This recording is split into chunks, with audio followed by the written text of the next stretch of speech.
اور اس کی آخری مثال اس صدی میں، یعنی دور کی تاریخ تو شاید ہمیں معلوم ہو کہ شاید فیری ٹیلز ہیں، یہ کوئی کہانیاں ہیں جو ہم سن رہے ہیں، اس صدی میں جو ہوا ہٹلر کے ہاتھوں 6 ملین 60 لاکھ یہودی ختم کیے اس نے،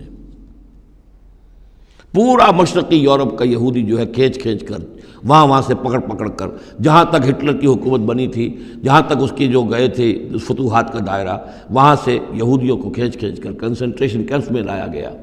پھر خاص مشینیں ایجاد کی گئیں، خاص جو ہیں اس کے لیے ایسے بنائے گئے کہ ان کے لیے اب اتنے لوگوں کو قتل کریں گے تو دفن کہاں کریں، ان کو کیا کریں، how to dispose of the dead bodies. تو اسپیشل پلانٹ بنائے گئے کہ ایک بڑے سے ہال میں داخل ہو رہے ہیں، وہاں سارے کپڑے اتروا لیے تاکہ یہ کپڑے بھی استعمال ہوں بعد میں۔ کہا یہ جاتا تھا کہ تمہارے کپڑوں میں جوئیں پڑ گئی ہیں تو جوؤں کو اس کو ڈیلاؤس کرنے کے لیے ضروری ہے کپڑے اتار کے آگے گیس کے اندر تاکہ وہ جوئیں ختم ہو جائیں گی۔ پھر ان کے بال اتروا لیتے تھے، عورتوں کے بال بھی شیو کر لیے، مردوں کے بھی، ان بالوں سے قالین بنائے انہوں نے جو نازیوں نے اپنے دفتروں میں بچھائے، ہیومن ہیئر کے قالین۔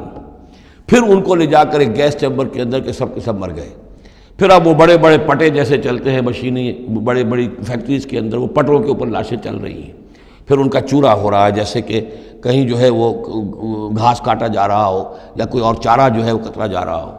پھر کسی خاص قسم کے کیمیکلز کے اندر ان کو تحلیل کیا کہ آخر میں کیا نکل رہا ہے، نہ کسی گوشت کا پتہ، نہ خون کا پتہ، نہ ہڈی کا پتہ، کسی شے کا پتہ نہیں، ایک بدبودار سیاہ رنگ کا مائع باہر نکل رہا ہے، اور اسے وہ لے گئے اپنے کھیتوں میں اور اسے بنا لیا کھاد۔ یہ کام اس صدی میں ہوا ہے، ہولوکاسٹ۔ اس میں زیادہ سے زیادہ یہ کہتے ہیں کہ یہ کچھ مبالغہ ہے 60 لاکھ کا، 40 لاکھ، تو 40 لاکھ بھی تو کم نہیں ہوتے، 40 لاکھ افراد کا اس طرح ختم ہو جانا۔ استأذن ربک لیبعثن علیہم الی یوم القیامہ، ان کا آخری وقت تو اب آنے والا ہے، وہ زیادہ دور نہیں ہے، لیکن اس سے پہلے جیسے شمع بجھنے سے پہلے بھڑکتی ہے، لہذا وہ ایک بھڑک ہے اس کی کہ جو یہودیوں کی ہے، اسرائیل ہے، ان کی طاقت ہے، ان کی قوت ہے، عربوں پر وہ چھائے ہوئے ہیں۔ اور واقعہ یہ ہے کہ مسلمان جس عذاب کے مستحق ہو چکے ہیں، اور ان میں سے عرب چونکہ ہمارے ہاں اونچے درجے کے، اس اعتبار سے امت کے اندر ان کا مقام اونچا درجے کا ہے کہ حضور عرب تھے، انہی کی زبان میں اللہ کی کتاب ہے، اور ان کی جو اللہ تعالیٰ کے دین کی طرف سے جو انہوں نے پیٹھ پھیری ہے، لہذا اس کی جو سزا انہیں مل رہی ہے وہ یہ ہے کہ ایک مغضوب علیہم قوم کے ہاتھوں ان کی تذلیل ہو رہی ہے، ان کے سامنے جھکنا پڑ رہا ہے۔ جن کے ساتھ کسی ایک کمرے میں کبھی بیٹھتے نہیں تھے، اب ان کے ساتھ گفت و شنید جو ہے اور ان کے ساتھ بغل گیر ہونے کی نوبت جو ہے وہ آئی ہے۔ اور ابھی جو کچھ ہونا ہے وہ خیر دوسری بات ہے، میں اس وقت اس میں نہیں جانا چاہتا، وہ آخری وقت بھی آئے گا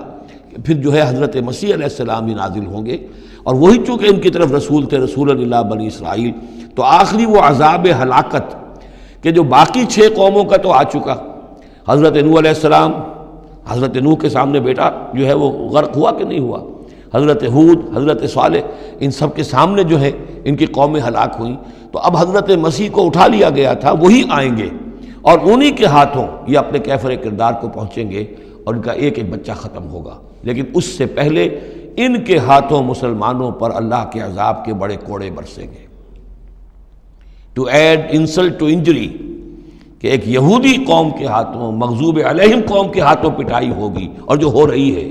لیکن یہ کہ ابھی شدید تر صورت میں اس کا شروع ہونے والا ہے معاملہ۔ کوئی دنوں کی بات ہے کہ مسجد اقصی شہید کر دی جائے گی، اور پھر ایک طوفان جو ہے مڈل ایسٹ میں شروع ہو جائے گی۔